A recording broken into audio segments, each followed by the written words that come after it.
Hey, this is the PP Dad, and in this video, it's going to be quite a mouthful. I'm going to be talking about a whole bunch of things, which basically, let me just go for it. Planning, Zeigarnik Effect, Inactionable steps, Visualization, and Hamon Breathing. You got the last one right. I do enjoy watching Jojo's Bizarre Adventure. So, give me a like and a comment down beneath this video or podcast if you also enjoy that cartoon series. Okay, let's get right into it. So, in the last couple of podcasts, I've talked about planning quite a fair bit. And I've given you various exercises where you plan your short, medium, and long-term goals. I've given you exercises where you think of, like a free association exercise, think of all the things that would contribute to a certain outcome that you want to do, and then to basically, again, come up with another set of free association of things that can contribute to that, and then to also put them into a sequence that you should do first, which will give you the best results for whatever you wish to accomplish. If you want to know more about that, look at my most recent podcast. It's all in there. Like this exercise I just mentioned, I put it in detail in that previous podcast. But in this podcast, we're going to talk a little bit more briefly about each thing. I also want to make this a shorter podcast as well, so that you guys can really action upon it and have this to benefit you. Now, why is planning so effective and so important that you do it in the beginning of the day? It's kind of like this. If you do this on a daily habit, what you will soon be able to manifest is that you will have a virtual checklist that literally drops down from the side of your field of vision as and when you want. It's just like for those of you who use a Macintosh computer, a MacBook, and then if you use a 3-finger gesture where you swipe left or right with 3 fingers, or you swipe down or up with 3 fingers, a separate menu appears. And for those of you who use like an Android tablet, you may identify with this as well. And it's just like that. When you do all this planning exercises on a daily basis, and you get so accustomed to doing things on a listing basis, you will have these lists mentally ingrained into you. Some of you never have had photographic memory. I assume that everyone had photographic memory. And the interesting thing is, with the things that I suggest that you do, and if you do them often enough, you will be able to see certain images. It's kind of like, when you go to your Google Authenticator, you take a mental snapshot of the authenticated 6-digit password before you enter into a different device. Because as you know, nowadays, so many applications use the Google Authenticator, like for an OTP, a one-time password login. And when you go to that Google Authenticator, you basically do a snapshot with your eyes. And then sometimes it's interesting how that number remains so fresh in your brain. And sometimes, these numbers come to you by an SMS. Because, for most of us in many different countries, when we do banking operations or like tax operations, we will need to enter some kind of an OTP that's sent to us by SMS. And that will come out by the top of the screen like a notification. And then, it's interesting how so many people, maybe even you, like when that number appears, even though nowadays Android has a very clever function where you can copy that pin and then paste it, you don't even need to, because it's so much easier, because with that mental snapshot, you know exactly what it is to enter. And that's exactly what you can accomplish when you do planning on a very regular basis. But it's not just about the planning, okay? There's more. The next thing I'm going to explain to you is about something called the Ziegarnik Effect. Ziegarnik Effect is a method or a cheat that can help people to pay attention to you more.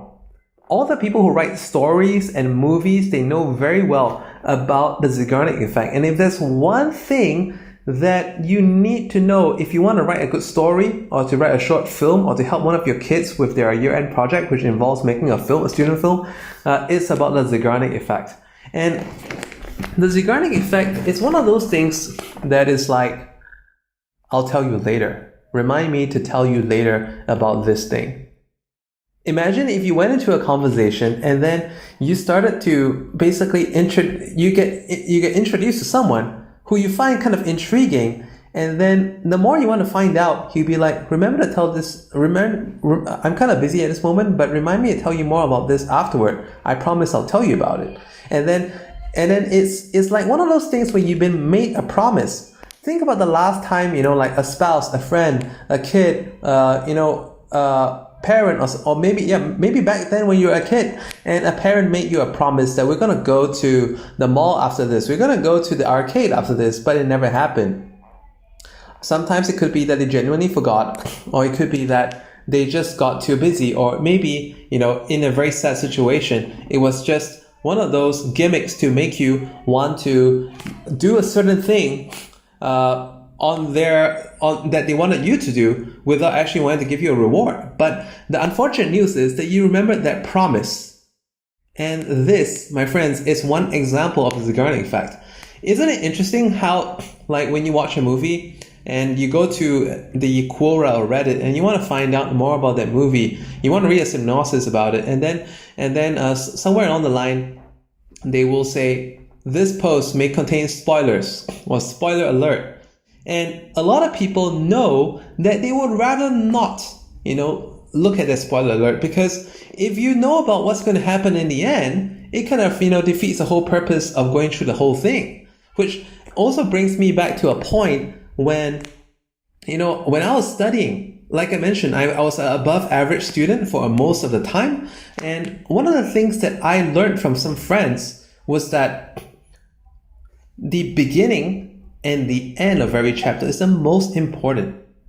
Because at the end of every chapter, it kind of summarizes, what is most important.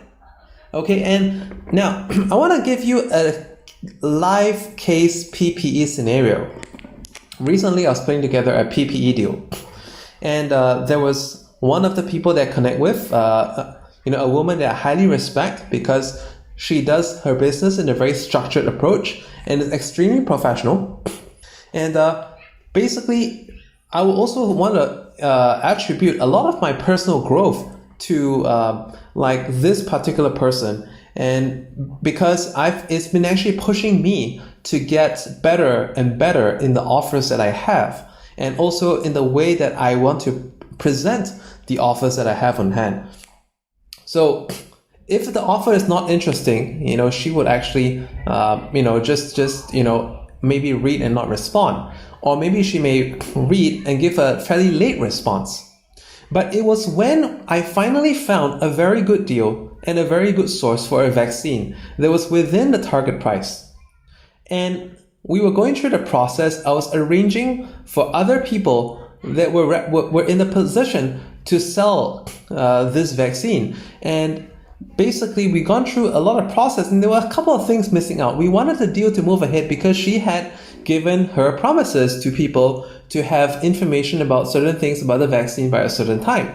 And so when she finally gone through many different routes and unable to get, the right price, the right lead time, and then when this source that I brought forward, she found out that the double dose price was actually, she misheard that our price was higher before she realized that our double dose price was just, barely $1 over, maybe $2 over the single dose price, the best single dose price that she had. And that was a total no-brainer.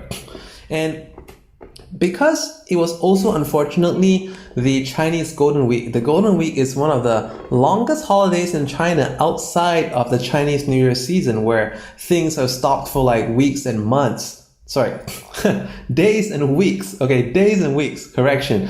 Okay, now, on the other hand, Golden Week is like a 1 week, I think it was like a Thursday to Thursday or a Friday to a Thursday kind of a thing, but effectively it's like a whole week gone. And it made things very inefficient to get the deal proposal, quotation, and etc. on time. And unfortunately, this had to put a situation where our China counterparts, they obviously wanted to give the information fast, but they also conveniently forgot that it was beginning of Golden Week. And that certain people may not be around the next day or the next working day, which happened to be a Monday. And so certain things were off schedule. But during this time, because it was off schedule for the first time, and it was something that was desperately wanted, because this would be the thing that could seal the offer that the end buyer was looking to buy. I mean, one of the countries wanted X amount of vaccine at a particular price, and this was the only source that could meet those demands, and especially at a much better price and much better lead time. Instead of months, basically in the process of just weeks, this delivery could complete. And when the detail couldn't come in on time, it was set a little bit too dangerously close, in my opinion, forgetting that the next day is public holiday and some people may be working and some are not. Certain things didn't come in on time, and she was hopping on it. She was super on edge. And for the first time in weeks of communication, wow, it's like this woman that I highly respect, she contacted me very briskly, and even, did an overseas call to me just to get some information in. Talk about the power of the Zeigarnik Effect, because when I got the information that she wanted, the missing pieces, then, she basically was able to have that closure, go and present that deal. So I had some other people involved in this deal that connected me to the source, and they're wondering, hey, PPE Dad, what do you think about this client? Is she serious about this?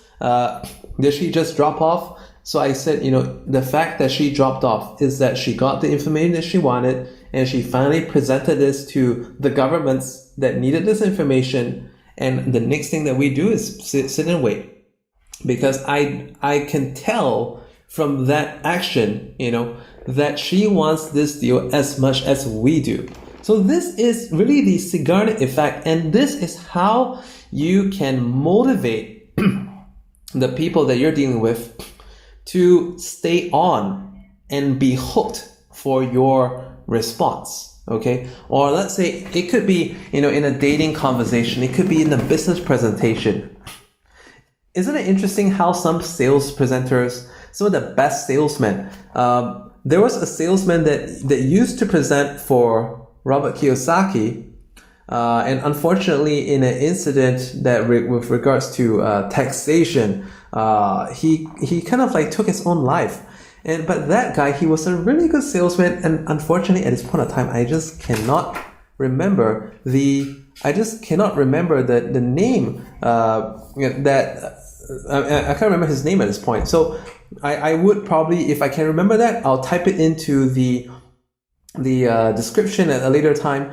But what he did was that he would go into a presentation and he would set a couple of phrases down, and I could give you also a link to an excellent NLP training video that I once shared with a couple of my close PPE buddies, that how they could actually be a little bit more charismatic to the people that they speak to, and kind of like frame or reframe the situation into one that could benefit them and help them get the deal, rather than to come across as a spammy, pushy person. So how this would actually work is that when the beginning of that conversation, when he goes in, he would be kind of like, today I would not be. I'm just going to run it by you that at the end of this presentation, I might actually be quoting you a price, and this may be high for some of you, but at the same time, who knows? It could be worth it. It could be something that you're looking for. So it's brilliant, because he's like, at the end of this presentation, I have something for you that you could possibly be very, very interested in, and it could cost a fair bit of money, and frankly, you may even regard it as expensive, but at the same time, depending on where you are in your life, this could be something that's extremely worth it for you and what you've been searching for, and the benefits go far outweigh. But again, just don't take my word for it, but listen to what I'm about to share with you. And along the way, if you find that this is not your thing, you're certainly free to leave and to go on and do something more productive. But if this is what you're looking for, you could actually stay on and find out, because if you're really interested, we definitely don't want to have a certain person lose out on such a huge opportunity, and we'll find some way that it can work out for you. And the interesting thing is that when he says that, people get hooked. And on top of that, there are a couple more things, but I think I don't want to just tangent off into NLP, but go into the other video that I'll mention in the video description, or let's say the podcast description, and check it out. Okay, it's awesome post. Can't remember what it is. Now I want to go on to next point. Okay, next point is inactionable steps. So inactionable steps is kind of previously like the previous point. And doesn't it irritate you when you have inactionable steps?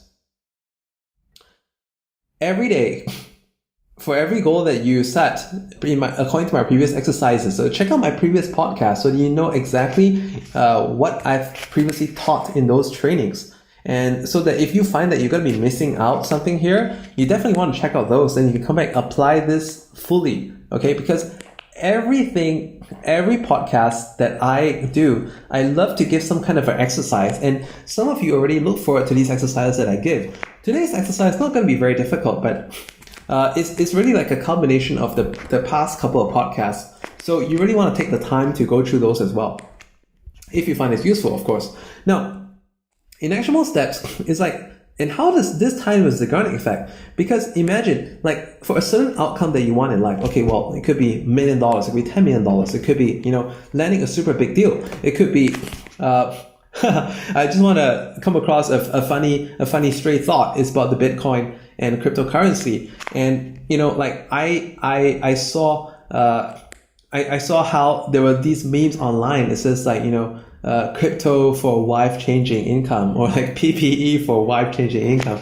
And when I looked at that, I just laughed because, okay, I mean, that could be some people's goal. Some people could be a very unhappy place in life. And, like whatever you're doing right now could be, whatever you're working on right now could be a solution to that. And in the process of doing so, like when you do the free association exercise that I mentioned, the free association exercise, and plan out a couple of things that, just associate that you can possibly help you in this process. And then, suddenly you list out a couple of, execution steps, and then you prioritize them. And then when you realize that all this will take you to that most desired outcome that you cannot get to yet until you've been through all these things. And then you're like, oh, damn it, I need to get this done. I need to get this done. I need to get this done. And that creates the Ziegarnik Effect. There was a book by Esther and Abraham Hicks called Ask and It Shall Be Given. And it's the topic itself. To be honest with you, I have that book, but I read less than 10% of that book. And I would think that the irony of that book is that, and one of the big mistakes of that book, ironically, is that they gave away too much on their cover and on the back cover of the book, such that I didn't really want to read the rest of it seriously. I just felt that it was like a ramble. Once again, how many of you ever come across books that were done in that way, where there's nothing really to keep you riveted to it, because they didn't use the Zeigarnik Effect. You just saw the front cover, back cover, and then boom, you don't really feel like reading what's in between, because it's, you're never supposed to put, the back cover of the novel is supposed to be what makes you want to go through the novel. It's not supposed to tell you what the whole novel is about. Because if it told you what the whole novel is about, then what's the point of reading it, right? It's like, if you go into the movie, imdb.com, it tells you in a few lines what a certain movie is about, but it never tells you what the story actually is. You have to go to Wikipedia for a synopsis of the whole story. And that's the Zeigarnik Effect once again. So we want to keep it very inactionable, because when it's inactionable, you will go through the steps. And then it kind of sticks out so prominently, like a visual dashboard in the side of your brain, that you can slide out by gesturing 3 fingers from the right to the left, or from the top to the bottom, and you see this list that you need to do. It's like, oh damn it, I got this thing left to do. If I don't do it today, I gotta get it done tomorrow. If I don't get it done tomorrow, I'm not gonna have this. I could better get that done. And the interesting thing is that once you have this kind of mindset, like today, interestingly enough, a friend of mine asked me about the cranberry deal commission structure and how to understand the commission scheme for cranberry deals and, let's say, Ansel deals. So interestingly enough, it had been on my daily targets list in Simpleology. I mean, that system that I've been mentioning a couple of times. So, I mean, the link's there. I'm not going to bore you the details, but the link is there if you want to click on it.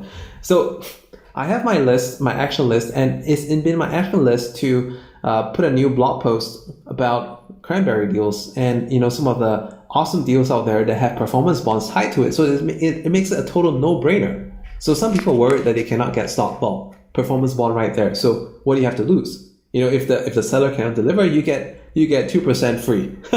Such a good deal, isn't it? Now, about about that cranberry deal thing, I wrote it in my daily targets. It's been a couple of days sitting there now, and I was like, damn it, I've just been so busy these couple of days, and I've been doing all the other more important things and the more high impact things, but I never could bring myself down to write this post until today.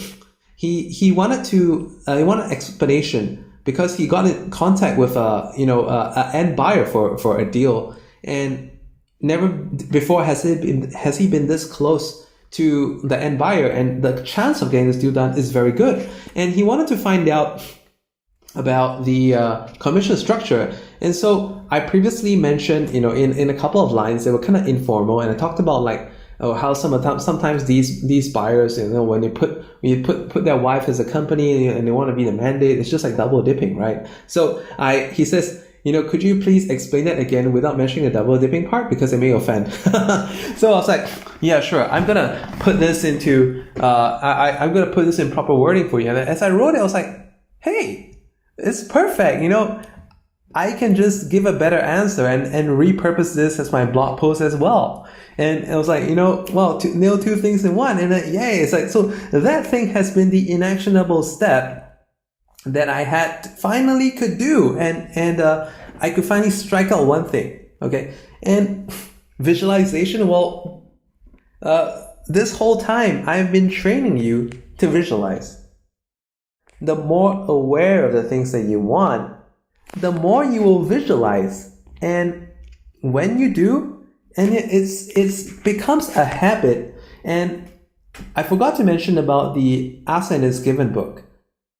The start and end of the book basically had one phrase that caught me. And it was like, if you think about something for 6 seconds, it's a conscious thought. And if you think about it for 60 seconds, it becomes a deliberate intention or something like that. And if you think about it for 6 minutes, it gets cast into your brain, it's hotwired into your neural system, something like that. But okay, if you want to find out the whole thing, go look at the back cover of that book. Ask and It Is Given by Esther Hicks and Abraham Hicks. They're one of the couples featured in the movie The Secret by John Proctor. So really, really good movie for that one. And this was also a really good concept, which I kind of unfortunately didn't want to go through 90% of the book because it just couldn't hold my interest well enough. Now, visualization and Hamon breathing. You must be thinking am I serious? And I know some of you probably were like, what Hamon breathing got to do with this whole thing? And, that's like a concept of Jojo's Bizarre Adventure, and how could that even be a powerful concept in this this podcast? Well, it's kind of like this.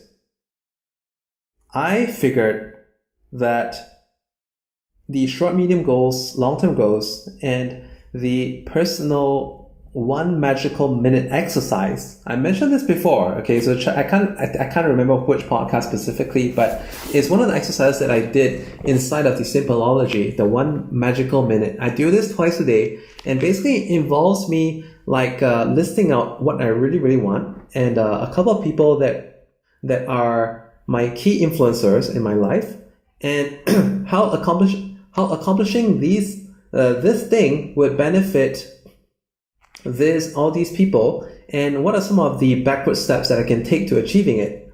So I look at this every day. I have it mapped out, and I also brainstorm and free associate the stuff on a daily basis. I play some nice focused music at the same time. My favorite track is Halcyon On and On by Orbital, and this is one of the OST tracks, original soundtrack for Hackers movie. Okay, and when I do this on a daily basis, I kind of along the way, I realized that I was not congruent with some of the ideas that I listed out. And for some of you who have been diligently practicing the exercises that I've given so far, I can't express how much I deeply appreciate your dedication to improving yourself. And, really give yourself a pat on your back right now. You really deserve it. And from the bottom of my heart, I appreciate your sincerity in improving yourself. And, for that, if you've been doing it seriously and committedly, do give me a comment beneath this blog post or video, or, whether it's Spotify or Anchor, just give me a comment over there as well. Really appreciate it. Now, after some time, when I did all these visualizations, I realized that it became hard for me to do this activity, the 1 magical minute, on a daily basis, because I was like, I don't resonate so much with the things I wrote there like 2-3 weeks back anymore. Why? Because along the way, sometimes, the destination the end outcome may remain the same, but the methods may change. Or perhaps the path may change, but the outcome remains the same. So for some of you, feel free to change that planning that you've given yourself. Okay, if you've mapped out something similar to me, then feel free to modify it and make it relevant. I don't recommend that you do this on a daily basis, and you shouldn't have to do this on a daily basis, but let's say, every 2 weeks, 3 weeks, a month, this makes sense. You want to re-look at these goals and actually modify them, because sometimes a certain thing may not be valid anymore. As you guys know, I've also been very active in yield farming, but as of late, there have not been that many yield farming projects that have been coming up. But on the other hand, I've been getting very good success in, some Forex bot trading, which is made for gold, which is XAUUSD. It's like, whoa, that's interesting. I can continue getting my daily gains from here. It's one of the side hustles that I do anyway. Now, that's important because, and one of the things sorry, let me rewind 30 seconds back there. And I want to talk about in visualization, when you do all these goals, it's also very important to have a vision board. How could I possibly forget to have a vision board? So Google vision board, and there are ways that you can do an online visual board as well. It's nothing very different from a screensaver. And as a matter of fact, it's a perfect thing to put on your computer desktop. You could do you go to photopea.com, photopea, Photopea, photopea.com, and do a collage that is the resolution of your screen size. So probably that's 1600 by 1200, something like that. Or, it could be 2880 by 12880. I'm not sure about your screen, but basically check your monitor and see what your resolution is, and basically do a canvas of that site. Or you can even go to canva.com and upload images.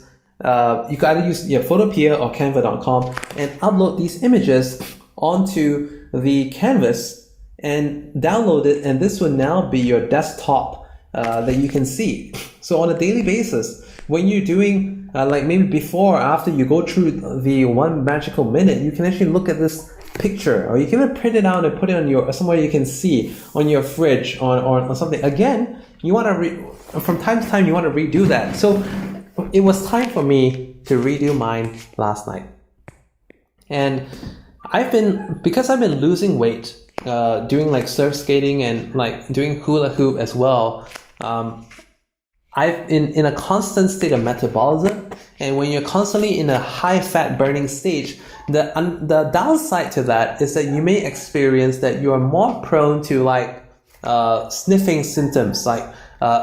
It's kind of you have nose irritation, or a little bit of a cold, an allergy. You have a runny nose. So basically, those are the times that you typically need to either watch what you're eating. Are you eating enough? Are you supplementing enough? But for me, interesting enough, when I did that visualization exercise, I did what I was so used to, because I had my favorite music on, the Halcyon On and On by Orbital. And then as I did the exercise and I was looking at the images and I was just getting engrossed into it, and at that point of time, when I finished revising my vision board, lo and behold, my blocked nose was gone for yesterday. I mean, right now it's actually back again. But even the last couple of seconds, I'm not sure if you realized, maybe a little bit of a voice change. Because at the back of my nostril, somehow, something that was like, a membrane or something that was like clammed up together with a mucus, I don't know how, but it just dilated. When I was just visualizing as I was talking about it, I was thinking about how I was redoing my vision board, looking at the images that I saw, and how it is already so ingrained into my brain that just thinking about it could summon up, the images, maybe not 100%, but, it's kind of like I can summon it up with a certain stage of transparency to it. And that, helped me to clear my nose up in those last few seconds. All right. And if I possibly, think about, hey, that shouldn't have happened, and in the next couple of seconds it might come back, psychosomatic, right? But the reason why that happened is because the way you breathe gives you energy. When you breathe and oxygenate your body, when you're relaxed, the way you breathe when you're relaxed versus when you're in a stage of fight or flight, when you're in a stage that you're concerned about something, you're worried, you're not going to breathe the same way. It's interesting. See, look, my nose is getting congested again because the word worried just brought up like a fight or flight response. And I've been a lot in self-development, so I become quite attuned to these things. I become quite attuned to, like how linguistic can actually make a difference. I would like you to just try that out at the same time as well. When you think of a time that you were very worried, how were you breathing? Did you have shorter breaths? Were your exhalations deeper than your inhalations?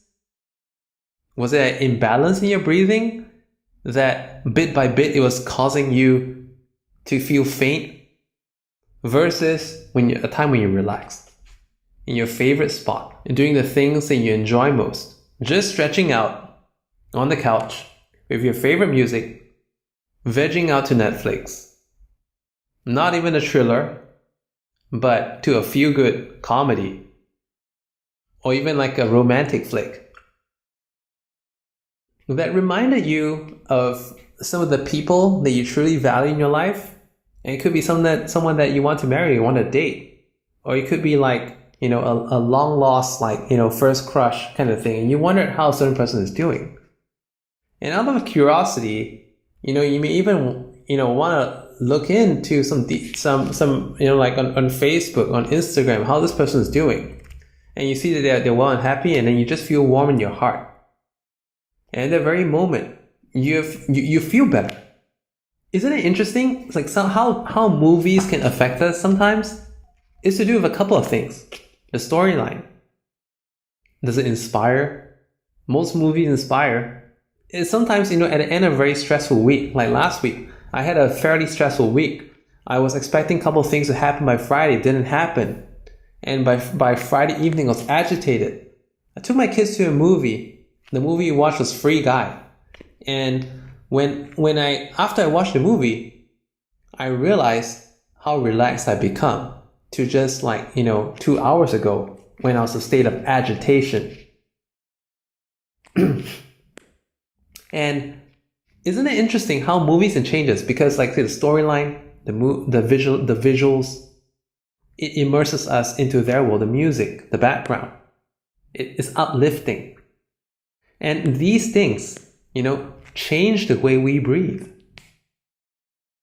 Sometimes makes us hold the oxygen in longer time to oxygenate ourselves.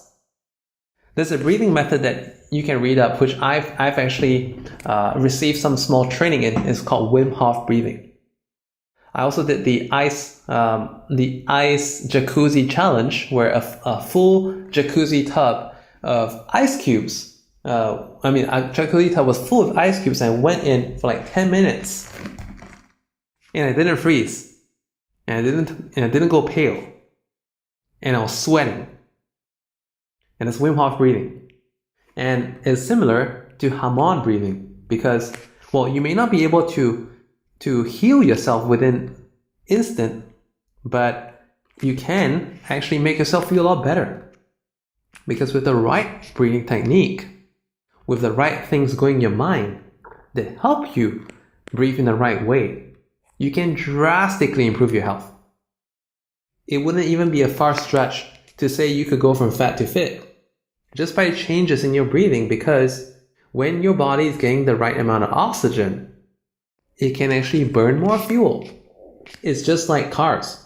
If the air intake for a tuned-up car is not adjusted to match the rest of the modifications, like for me, for my car, I just had new set of high-pressure fuel pump and fuel injectors. They were higher performance. If I didn't have the airflow to match, it will be pointless. The tuner will not be able to extract additional performance out from it. And it's the same thing. Interesting, isn't it? How simply, like even in a cold room, like my wife likes to turn the air conditioning to a very low temperature. And on those days that I've had a hard workout, sometimes if I've also been through a couple of like stressful conversations or negotiations and I'm not breathing the right way, and I actually start to feel myself sniffing. But just by doing activities, thinking the right thoughts, is actually very easy to decongest your breathing. Decongest your nose and breathe well. And it's interesting how I've actually done this a couple of times in this podcast alone. I'm actually a person with like childhood sinus. And interestingly enough, I found out that Wim Hof breathing, which could be what the Hamon breathing in Jojo's Bizarre Adventure is based on, is actually, it does affect in many ways. So do check that out. And you know what? At this point of time, you probably see me rambling on, and that's because I finished the whole list of things I wanted to cover. So I want to thank you all for coming into this podcast or video that I talked about planning, the Zeigarnik Effect, Inactionable steps, visualization, and Hamon breathing. And, I hope that this podcast has been able to help you. I've mentioned a couple of useful things in this podcast, and it's probably worth your time to listen to it once again. But, okay, I know a lot of you who come to my podcast, you perhaps also are a PPE broker. Or maybe you're on my YouTube channel because I do other things about trading and all that. And well, it's interesting because if you are also a PPE broker, then you definitely want to take advantage of all these planning tips that I've given, and the last couple of podcasts as well. And if you're investing in cryptocurrency and or let's say you're trading in Forex and other financial derivatives, then breathing is extremely good. And if I could just go one more topic in this podcast, I want to talk about the power of facing up to things. A lot of people live their life escaping stuff. And to be honest with you, I used to be one of those people too. Sometimes, it could be a promise that I broke. I was not able to do a certain thing by a certain time. And because of that, made me not want to face a certain group of people or a certain person or go to a certain place out of that embarrassment. But the interesting thing is this. What if the reality is not what you thought it to be? What if people were a lot more forgiving than you expected? What if reality was a lot kinder? What if this world is better than what you think? And when you find that out, wouldn't that change you? I know some of you have been in situations where maybe you said the wrong thing in a message, in a fit of anger, or perhaps you haven't thought through something very completely, and you kind of committed to a certain thing.